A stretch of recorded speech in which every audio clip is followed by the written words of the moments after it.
The lights burned like a second sun over the field, the air heavy with sweat, cheap nachos, and the raw-throated screams of 100 desperate parents. That stadium was a church, and I was the god they came to worship. Quarterback, senior year, number 12 stitched across my chest like a birthmark. Colton Ridge High's last shot at glory. I remember, it hit like a gunshot. Linebacker from Red River blitzed blindside. Didn't see him until my ribs folded like paper.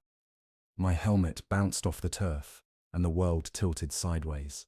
But I got up. You always get up. That's what Dad said. He screamed it from the bleachers like he was choking on it. Get up, damn it. Be a man. That night, we won. I threw the game-winning pass with a fractured wrist and a pulsing black spot blooming behind my eyes. Coach slapped my ass. The crowd roared, and my dad stood alone at the edge of the stands, arms crossed like a warden, watching a prisoner earn parole. After the game, the locker room reeked of blood and cologne. Jace lit up a joint in the showers while Mason told the freshmen how I tanked a motherfucker like a Marine. I laughed. Hollow. I wanted to puke. I didn't. You don't show weakness. Not in this room. Not with Dad waiting in the truck. He didn't say a word on the way home. Just drummed his fingers on the steering wheel to some Creedence song. Eyes fixed on the road like it owed him something. At a red light, he said. You held the pocket better than last time. That was love, I guess. We lived in a single-story ranch house that creaked when you breathed too hard. Mom left when I was 8, said the silence in the house was louder than his yelling. Dad never hit her, at least not with fists.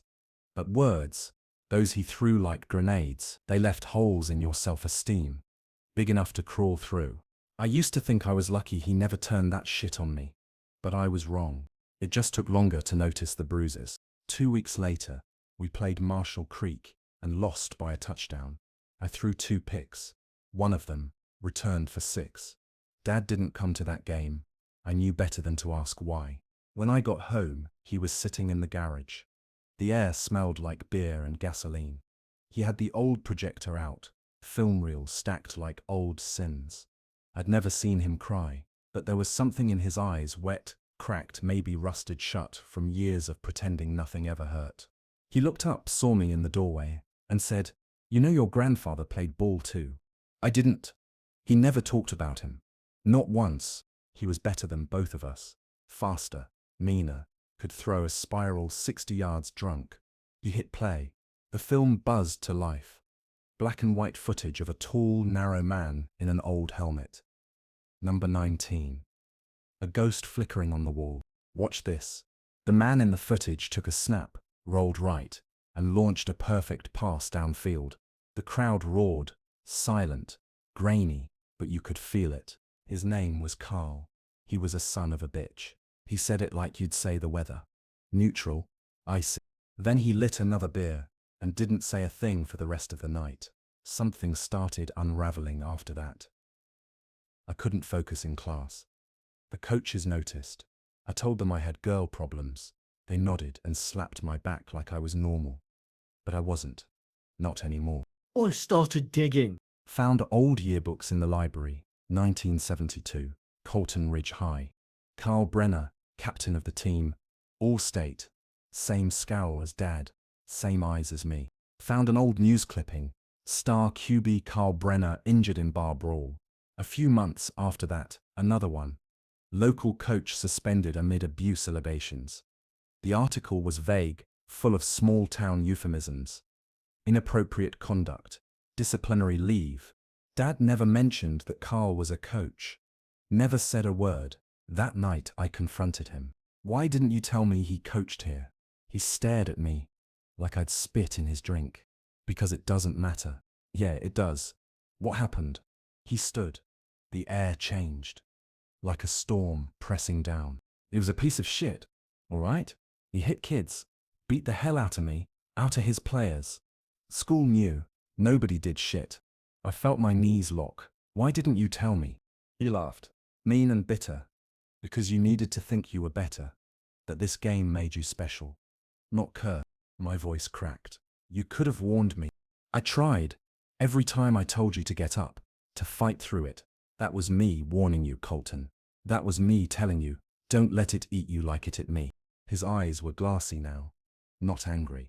Just tired. I thought I could end it by making you tougher. Thought if I made you strong enough, it wouldn't catch you. And for the first time I realized he wasn't yelling at me. He was yelling at a ghost. That night I sat in the empty stands. Midnight. The field below me glowing faint under the moon. I could still hear the crowd, even though they were gone.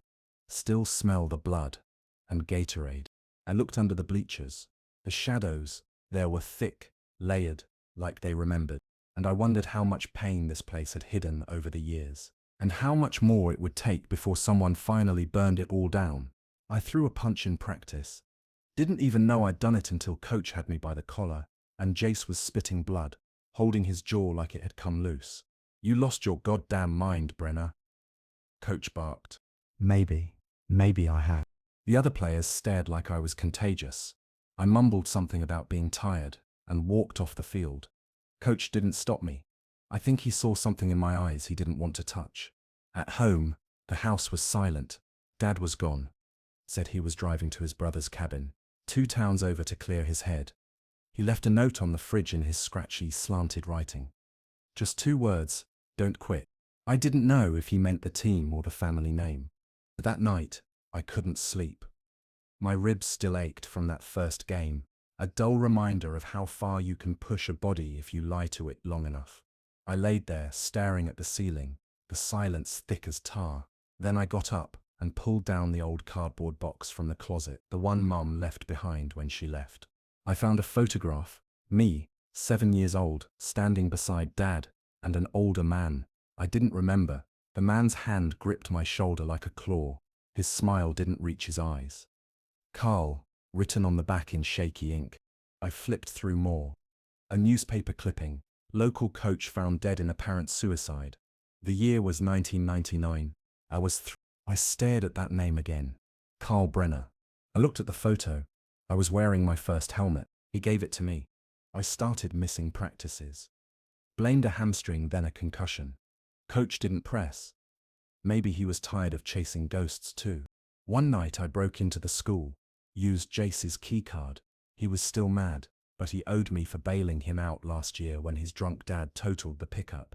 I told him I was going to write something on the whiteboard in the locker room for motivation. He didn't ask questions. I didn't go to the locker room. I went to the records office. The files were dusty, stacked floor to ceiling. Folders labeled with yellowing tape. I found one, Coach Carl Brenner, 1998 review. Inside were memos. Complaints. Parents accusing him of excessive discipline.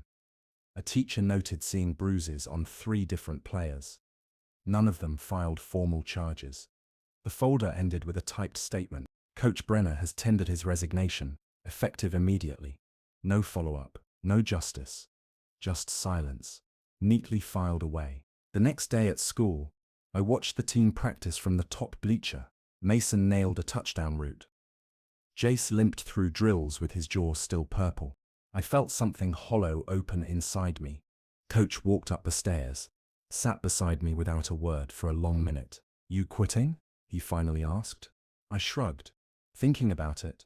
He nodded, then took off his hat, ran a hand through his thinning hair. Your dad, he was a better player than I ever was, but he was angry. Not just on the field, everywhere. I saw it in him back then, didn't know why. I looked at him. You ever meet my grandfather? He didn't answer right away. Once, he said. During tryouts, he called your dad a soft little bitch in front of everyone. Said real men don't cry when they get hit. I felt like puking. Coach sighed. Some men think pain's a gift. Like it builds character. What it really does is rot you from the inside out. He stood. You've got 2 choices, Colton. Carry it or break it. But you can't do both. I didn't sleep that night either. I walked back to the stadium. Empty. Just me and the ghosts. I stood on the 50-yard line and screamed until my throat bled. Then I crawled under the bleachers. It smelled like mildew, old piss, and something else, something older, something feral. I could hear the echo of cleats, of fists hitting lockers, of boys turning into men by force. I sat there in the dark, until sunrise. And I made a decision. I wasn't going to run, but I wasn't going to be him either. I told the school counselor, thought I was doing the right thing. Miss Grantham had one of those smiles that felt like an apology before you even said anything. I walked into her office with my chest burning and a folder of copied files in my backpack. My grandfather, he was a coach here. Carl Brenner, I started. She nodded, unsure. Yes, I've heard the name. I think he hurt people. Players. Maybe even my dad. I found records, files. Her eyes darkened slightly, just enough to notice if you were paying close attention. She folded her hands like she was bracing for a wave. Colton, she said gently, that was a long time ago. The school has changed. Those issues were complicated. Complicated. The word tasted like bleach. I felt something snap. By Friday, the whole team knew. Jace had seen the files in my bag. Told Mason. Mason told everyone. The locker room wasn't a locker room anymore. It was a courtroom, and I was the defendant. You trying to ruin the season? Mason spat. You think you're better than us now? Jace didn't say much, just kept his distance. I think a part of him understood, but he wasn't about to jump ship to join the sinking side. Coach called me into his office. Shut the door. No yelling, just that tired, beaten look I was starting to see on every adult's face. I heard you've been digging, he said. Someone had to. He leaned forward, voice low. You think you're the first. There were whispers for years, but people move on. Parents look the other way. We protect what we love, even when it's sick. I felt cold. That's not protection, that's rot. He didn't argue, he just let me go. I started losing sleep. Dreams turned jagged, broken plays, screaming voices. The image of my grandfather's ghost standing in my bedroom doorway, smiling with bloody teeth. I stopped eating. Threw up twice before homeroom. My grades slipped. I couldn't focus. Couldn't breathe. Then the text started. Let the dead stay dead. Brenner boys are all the same. Tell your daddy to drink himself quiet again. And one photo. My house. Taken from the street. No message. Just the image. That night, I punched a hole through the drywall. Dad came home drunk and didn't even notice. Or maybe he did and just saw it as a rite of passage. Looks like you're finally growing up, he muttered before slamming his bedroom door. I tried to talk to Mom, tracked her down in Austin. She answered on the second call, voice tight like a wound that never healed. Colton, yeah, I need to ask you something. A long pause. Is he hurting you? No, not like that. She exhaled. Slow. I left because of your grandfather. He was in the walls, in the floorboards. Even after he died, your dad never got rid of him. He just became him. I didn't know what to say. I tried to love him out of it, she whispered, but he never let me. I tried writing a letter to the town newspaper. Anonymous, at first, then with my name. Both went unpolished. No response, not even a rejection. I tried talking to the sheriff. He smiled politely and told me to let the past rest. I started to think maybe the town itself was built on bones. Maybe the field, the bleachers, the school, they were all soaked in the same old blood. Maybe that's why no one wanted to dig, because if we did, we might find pieces of ourselves buried there too. I skipped school one day and sat on the visitors' bleachers across the field. Watched the janitor paint the lines like he was scrubbing out sins. Coach found me again, sat beside me. Neither of us spoke for a long time. Finally, he asked, "You think you're helping?" "No," I said. "But I don't think silence helps either." He nodded. "Then maybe you're ready for the next play."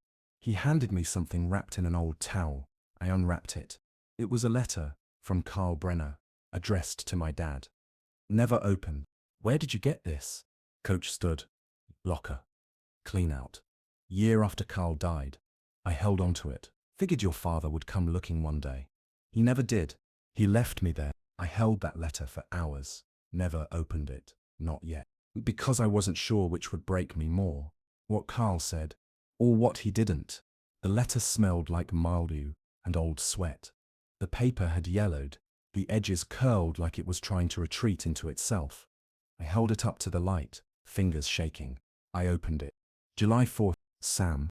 If you're reading this, I'm either too much of a coward, already gone, probably both. You were never weak, son. That was my sin, not yours. I beat you because I couldn't beat myself. I saw your softness and I hated it, because it reminded me of what I lost when I started believing pain was power. Your mother tried. God, she tried. But I was too far gone. My father did the same to me. Worse. Broke my ribs once, because I cried after we lost estate. Said boys cry when they're babies and dogs. Nothing in between. Now I didn't know how to teach you to love anything that didn't bleed first. I thought I could raise a man the only way I knew how, through fear, through pain. But you were always more than that. You were always better. Forgive me, if you can. Burn this letter if you can't. Dad. I read it twice, then a third time. My heart didn't break. It folded, quietly like a piece of paper. Dad came home late, his eyes bloodshot, his breath a rolling wave of bourbon and rot. I waited for him in the living room. The letter sat on the coffee table. He saw it. He froze. I found it, I said. He didn't move. Why didn't you open it? He swallowed. His jaw tensed, then loosened. Because I already knew what was inside, he said. Didn't need a ghost to tell me I was a failure. You weren't, I whispered. Not yet. He sank into the chair across from me, like it weighed 1,000 pounds. I thought if I didn't read it, I could pretend it wasn't real, that he never felt sorry, that I didn't have to feel anything but hate. I nodded. I know that feeling. He looked at me then. Really looked.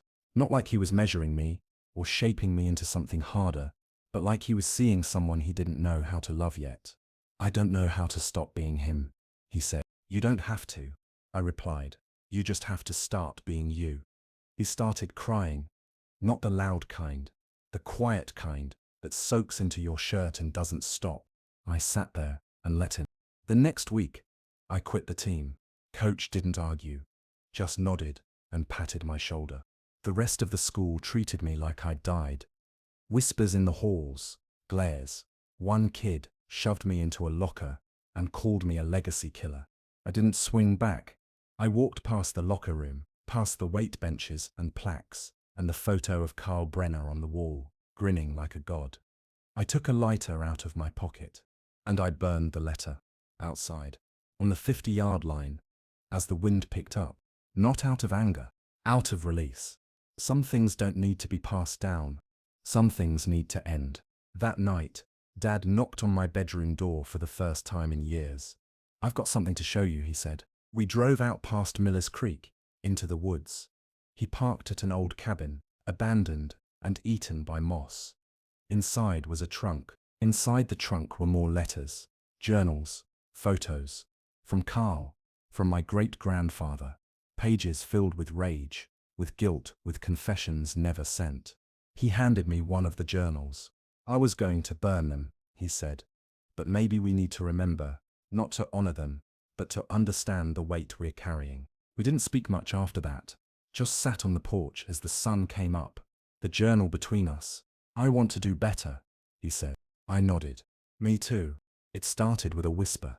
A note slid into my locker, folded in quarters, no name, just a single sentence written in shaky blue ink. He touched me too. 1994, I stared at it like it was on fire. Later that day, I found another, tucked under the windshield wiper of my truck. My brother played for him. He never talks about it. But he screams in his sleep. I didn't know who was sending them, but I knew what it meant. I wasn't alone anymore. Word spread. People started watching me again, but differently now. Not as a traitor, not yet a hero. Something in between, a crack in the dam that made everyone nervous. Coach called me in. Things are shifting, he said. You stirred something. Good, I said. He looked tired. Not angry, just old in a way I hadn't seen before. You need to be careful. Small towns don't forgive loudly. That night, someone egged our house, then a brick through the garage window. Dad didn't yell, didn't storm outside with a bat. He swept the glass in silence. I guess this is what it feels like, he muttered. What? I asked. To be the villain after being the silent one for so long. Then came the interview. A junior named Theo, editor of the school paper, asked if he could write a feature, said it wouldn't be fluff, said he was tired of writing about bake sales and budget cuts. I said yes. The article hit the next week. Headline: Breaking the Huddle, a Legacy of Silence. It wasn't just about me, it was about Carl, about Dad, about the lineage of damage left like bruises on skin. And Theo did his homework. He pulled court records, talked to alumni, even found a janitor who remembered Carl yelling at kids until they pissed themselves in the showers. It wasn't pretty, but it was true. That afternoon, a man came to our house. Bold, thick glasses, mid-40s, said his name was Jeff Merriman, played for Carl, graduated 96. I read the article, he said. And I wanted to thank you. My dad froze when he saw Jeff. Jesus Christ, Dad whispered. Jeff. They hugged. I hadn't seen my dad hug anyone in over a decade. They sat at the kitchen table and talked, for hours, about bruises, about guilt, about silence and survival. I sat with them and listened, and somewhere in that night, something softened in the air between us all. More voices followed. Anonymous emails, handwritten notes, a Facebook page titled Brenner Boys Speak. By the end of the month, the school board called a closed-door meeting. They voted to remove Carl's plaque. His name was pulled from the stadium wall. Some cheered. Some called it erasure. But for once, people were talking. For once, the silence wasn't winning. At school, Jace stopped me in the hallway. You were right, he said, about all of it. He didn't say more. Didn't need to. We nodded. And that was enough. On the last day of the season, I stood in the center of the field, alone. I closed my eyes and breathed in the cold. And for the first time in my life, I didn't feel the weight of ghosts under the bleachers. I just felt the wind. The night before graduation, Dad handed me a box. Heavy, wooden, old as hell. What is it? I asked. He lit a cigarette before answering. Everything I never wanted you to see. Inside, Carl's playbooks, a knife with a cracked handle, a championship ring, photos of a younger dad with bruises blooming down his spine. Letters, one from my great-grandfather, one from a judge, a court summons, 1975. I almost ran away, Dad said.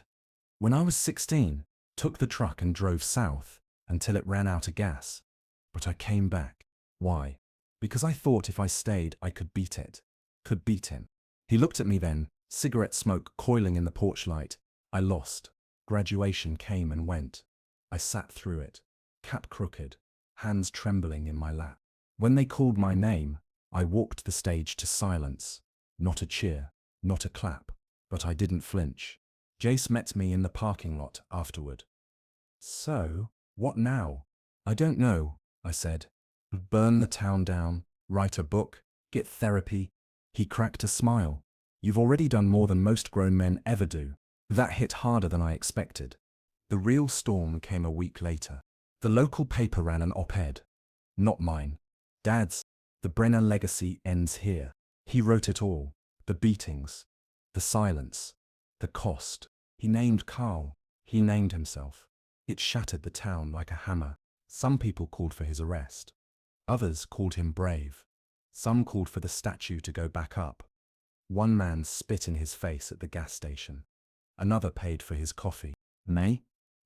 I stayed quiet, because it wasn't my battle anymore.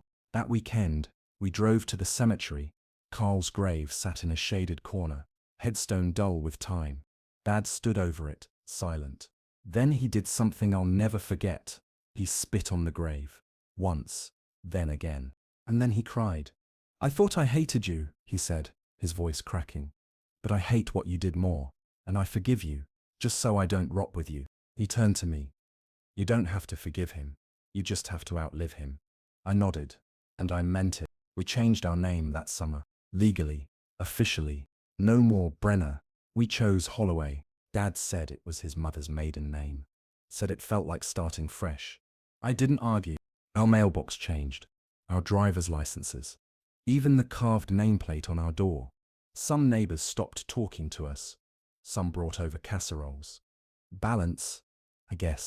The stadium kept the bleachers. But they repainted the lockers. Tore down Carl's photo. Theo started a podcast, called it Boys of Silence.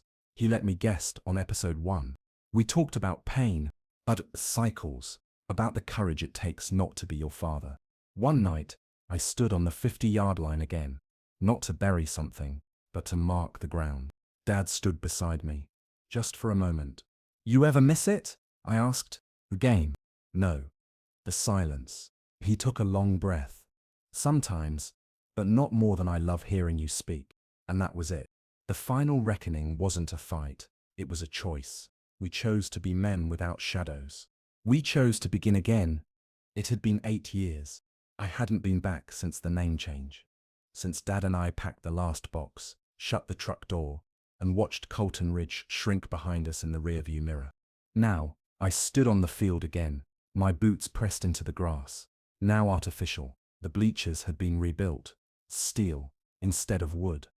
But the air was still thick with history. A banner flapped above the scoreboard. Memorial Night, honoring the players who changed the game. They asked me to speak. McKee. Colton Holloway. Theo met me in the parking lot. Older now, hair longer, voice sharper. His podcast had blown up. He'd spoken at conferences, written a book. You ready? He asked. No, I said, but that never stopped me before.